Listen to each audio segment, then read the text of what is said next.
A Cal Poly college freshman vanishes after a frat party. She left the party alone, just half a mile from her campus dorm room. But 19-year-old Kristin Smart never made it home.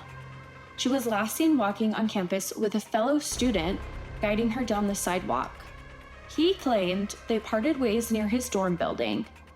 However, that was the last time anyone saw Kristin alive. Abnormia. Welcome to Murder You, an Abnormia original, a true crime series exploring the most shocking murders worldwide. I'm your host, Maddie. This week's episode is Last Walk Home. Before we begin, please like and subscribe to our channel for all the latest Murder You content. Let's get started. For over 2 decades, Kristin Smart's face remained frozen in time, plastered on missing posters, freeway billboards, and banners throughout downtown San Luis Obispo. Her family never ceased searching, and her community never stopped asking. The man she was last seen with never uttered a word. It would take a hit podcast, a backyard excavation, and a secret recording to finally break the silence.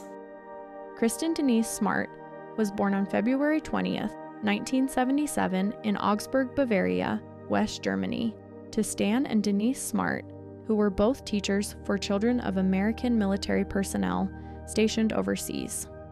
She was the eldest of 3 siblings and spent her early years in Germany before the family relocated to Stockton, California. In Stockton, Kristin attended Lincoln High School, graduating in 1995. During her high school years, she was known for her tall stature, athleticism, and artistic talents. Kristin had a passion for adventure and travel. She spent a summer studying near London with family friends, participated in a student exchange program in Venezuela to become fluent in Spanish, and attended an honors program at the University of California, Santa Barbara. The summer before college, she worked as a lifeguard and camp counselor at Camp Mokulea in Hawaii, a role she described as her dream job. Kristin's early life was marked by her love for the ocean and a deep curiosity about the world. These experiences and qualities left a lasting impression on those who knew her. Kristin graduated from Lincoln High School in 1995 and enrolled at California Polytechnic State University in San Luis Obispo. She initially pursued architecture, but later shifted to communication studies, aspiring to become a broadcast journalist and travel the world. In May 1996, Kristin was wrapping up her freshman year at California Polytechnic State University, Cal Poly, in San Luis Obispo, and she already had big dreams.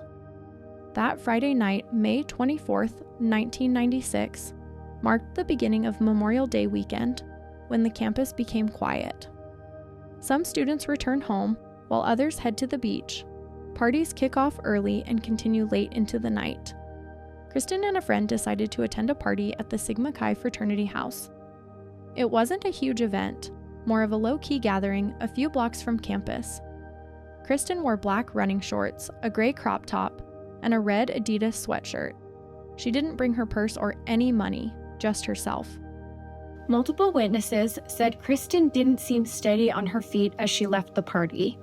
She looked disoriented, unwell, like someone who shouldn't have been walking home alone. Whether it was alcohol, exhaustion, or something else entirely, the consensus was clear. She needed help getting back to her room. Around 2 a.m., after attending an off-campus party near Cal Poly's campus, Kristin Smart was seen lying on a lawn near the intersection of Perimeter Road and Grand Avenue. Fellow students Cheryl Anderson and Tim Davis found her and helped her to her feet.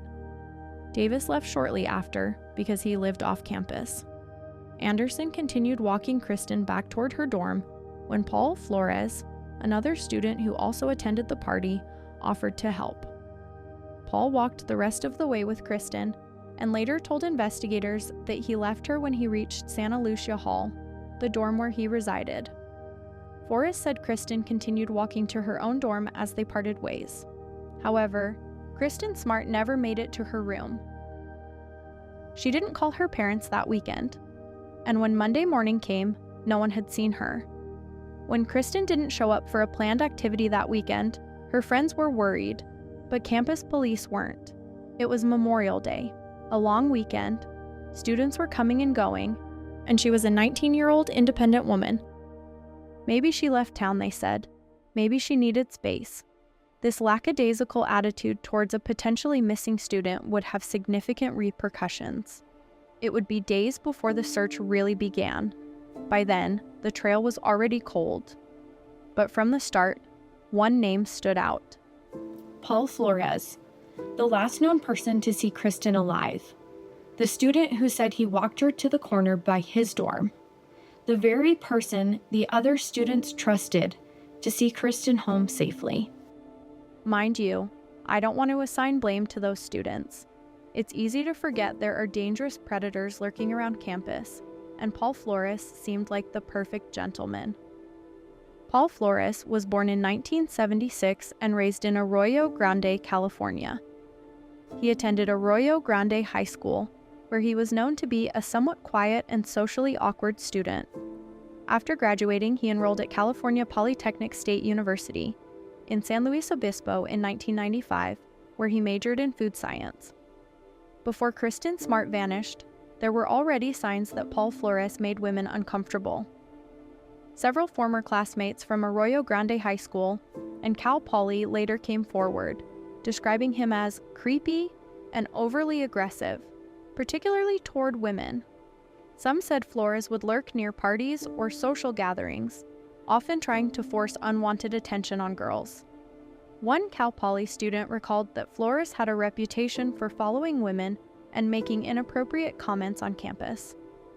Though no formal reports were filed at the time, these early red flags painted a picture of someone who routinely crossed boundaries, and whose behavior, in hindsight, raised serious concerns. When campus police interviewed Flores, he told them he barely knew Kristin and that he had said goodnight before letting her walk off on her own. However, investigators noticed something strange. He had a black eye. He claimed it happened during a basketball game, then later said he didn't know how he got it and suggested that maybe he hit his head on a car. Different stories, all slightly off, kind of like Paul Flores himself. Cadaver dogs were brought in to search the dorms. All 4 dogs independently alerted to one spot, Paul Flores's room, more specifically, to his mattress. And yet, when police collected the mattress in the room, it wasn't the right one. The university had already removed the original mattress during end-of-semester room cleanups. What police tested wasn't the mattress that had been there when Kristin disappeared. Early on, Paul's dorm room wasn't treated as a crime scene, nor was there a forensic sweep to preserve potential evidence. By the time law enforcement began digging deeper, Flores had lawyered up, as they say, and stopped talking. Investigators still had no body or physical evidence of any kind, just a missing girl and a growing sense that the clock was running out. The case languished. Leads dried up. And though Kristin's parents pushed tirelessly for answers, it often felt like the system had moved on without them. In 2002, 6 years after she vanished, Kristin Smart was legally declared dead. Her family held no funeral. They had no grave to visit, no closure, only a billboard that loomed over downtown San Luis Obispo, bearing her name, her face, and a plea for answers. Paul Flores stayed in the area for a while before moving back in with his parents. He got a series of jobs and kept to himself. But rumors followed him everywhere. Whispers on campus, online forums, the guy who walked Kristin Smart home, the last person to see her alive. Still, no charges were filed. For most people, the case had faded from the headlines. But for Kristin's family and the tight-knit community that had once embraced her, the silence was unbearable. Someone knew something. Someone had to. And eventually, someone talked. By 2019, Kristin Smart's case had turned into one of the nation's most infamous unsolved campus disappearances, as well as one of the most exasperating cold cases. It felt like everyone was aware of who was behind it. They just lacked the evidence to confirm it. But then, someone unexpected stepped in. Not a cop or a lawyer or even a journalist. It was just a local guy with a mic. Chris Lambert, a musician and podcaster living in the area, began investigating the case on his own time. What began as a personal side project turned into Your Own Backyard, a podcast that re-examined Kristin's disappearance step by step, with empathy, precision, and something the official investigation had long since lost: momentum. Lambert interviewed former classmates, tracked down timelines, and uncovered new witnesses, people who said they had been afraid to speak up before, or who'd never been asked in the first place. His podcast didn't just go viral, it relit a fire under the case. Suddenly, people were paying attention again. And so was law enforcement. In early 2020, the San Luis Obispo County Sheriff's Office confirmed that they had conducted over 100 new interviews. They were searching properties. They found evidence. Things were finally moving. Which makes you wonder, why did it take a podcaster to pressure law enforcement into doing their job? That same year, authorities got a court-approved wiretap. Paul Flores' phone was tapped, and so was his father's. Investigators also monitored conversations between Paul and his mother. The goal wasn't just surveillance, it was to get them talking. Something must have worked because in 2021, police served search warrants on multiple properties connected to the Flores family, including Paul's home and his parents' home in Arroyo Grande. It was at his father Ruben's house that they found something. Beneath a deck behind the house, investigators uncovered soil that had been disturbed. Ground-penetrating radar detected anomalies in the soil. Cadaver dogs were brought in, and forensic testing suggested that a human body had once been buried in that exact spot. The composition of the soil showed signs consistent with human decomposition. They didn't find Kristin's remains, but they found what looked like the grave that was used to hold her. That was enough. In April of 2021, Paul Flores was arrested and charged with the murder of Kristin Smart. His father, Ruben, was charged with being an accessory after the fact, accused of helping to hide Kristin's body. For Kristin's family, it was the moment they had waited 25 years for, but there were still concerns that Paul and his father could escape justice. The Smart family still had to endure a highly publicized trial. The trial of Paul Flores began in July 2022. After years of whispers, theories, and accusations, the case and evidence were finally going before a jury. But there was a problem from the start, and that was the location. San Luis Obispo was too small and saturated with the story and all the rumors that came with it. Everyone knew someone who knew someone. Everyone had an opinion.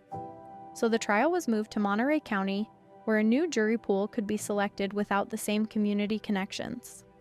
Inside the courtroom, prosecutors laid out their theory that Paul Flores had tried to sexually assault Kristin Smart in his dorm room, and when she resisted, he killed her. They didn't have a body or a murder weapon. What they had was a pattern and a mountain of disturbing behavior. Several women took the stand to describe what they said was a clear and dangerous pattern of predatory conduct. One woman said Flores followed her into a bathroom and assaulted her. Another said he stalked her for weeks, even after she told him to stop. These weren't incidents from 1996. These were more recent, and they painted a portrait of someone who preyed on intoxicated or vulnerable women and had been doing so for decades. Then came the wiretap evidence. The recorded conversations didn't contain a confession, but they showed something else. A family circling the wagons, carefully chosen words, evasive responses, a tone of anxiety anytime Kristin's name came up. And then there was the soil. Experts testified that the backyard behind Ruben Flores' home had been disturbed sometime after Kristin's disappearance, and that the soil samples contained traces consistent with human decomposition. Although no remains were found, the science indicated that a body had once been there and was later removed. The defense tried to chip away at the state's case. They argued there was no physical evidence linking Flores to a murder, that no one saw him kill her, and the soil samples weren't definitive proof of anything. They pushed back on the women's testimony, saying it was prejudicial, not proof. and they reminded the jury that this case had gone unsolved for more than 2 decades for a reason. It wasn't solid. But it didn't matter. After nearly 3 months of testimony and 3 days of deliberation, the jury returned with their verdict. Guilty. Paul Flores was convicted of first-degree murder in the death of Kristin Smart. Unfortunately, his father, Ruben Flores, was acquitted of the accessory charge. The jury didn't believe the state had proven beyond a reasonable doubt that he had helped hide the body. But for Kristin's family, what mattered most was that their daughter's killer was held accountable. They had waited 26 years to see justice done. And while Kristin still hadn't been found, the truth had finally come out, inside a courtroom, under oath. Paul Flores was sentenced to 25 years to life in prison. Kristin Smart was never found. Paul Flores may have finally been convicted, but for her family, there was still no closure. They still hoped to one day bring their daughter home. After the verdict, Denise Smart stood outside the courthouse and thanked the jurors. She said they'd made the right choice. She said she could finally rest. But behind the calm, there was still pain, and the knowledge that her daughter's body was still out there somewhere. For years, the Smart family carried the weight of Kristin's story on their backs. They took on the media, filed civil lawsuits, endured the uncertainty and decades of unanswered questions. But they never stopped, and that persistence forced investigators to keep looking long after others had moved on. In 2023, Paul Flores filed a notice of appeal. It's still pending, but unless something dramatic happens, he will spend the rest of his life in prison. The location of Kristin's remains is still unknown. Authorities believe her body may have been moved multiple times. The Kristin Smart cold case struck a nerve with the public and stayed in the media for so long because it's one of the few cases where everyone knows who did it. Yet there's not enough evidence or effort to bring the killer to justice. It's about a campus police department that waited too long, and a criminal justice system that took decades to catch up. However, it's also about community, and one podcaster's obsession with finding the truth. This case reminds us that justice isn't always swift, and it's not always complete. The billboard that once bore Kristin Smart's face has come down. The signs have faded, but her name matters. Her case changed policies, inspired reform, and most importantly, reminded people that even without a body, a victim's voice can still be heard. Kristin Smart was more than a missing poster. She was a daughter, a sister, and a student who wanted to see the world. When she stepped out into the night on May 24th, 1996, she had no idea that her final walk home would become a decades-long struggle for justice.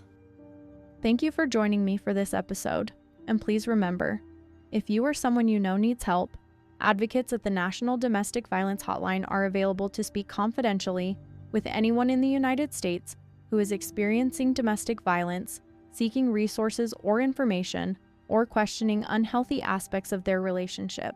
Call 1-800-79-9-SAFE, 7233. Be sure to like and subscribe to the Murder You podcast and watch on our YouTube channel.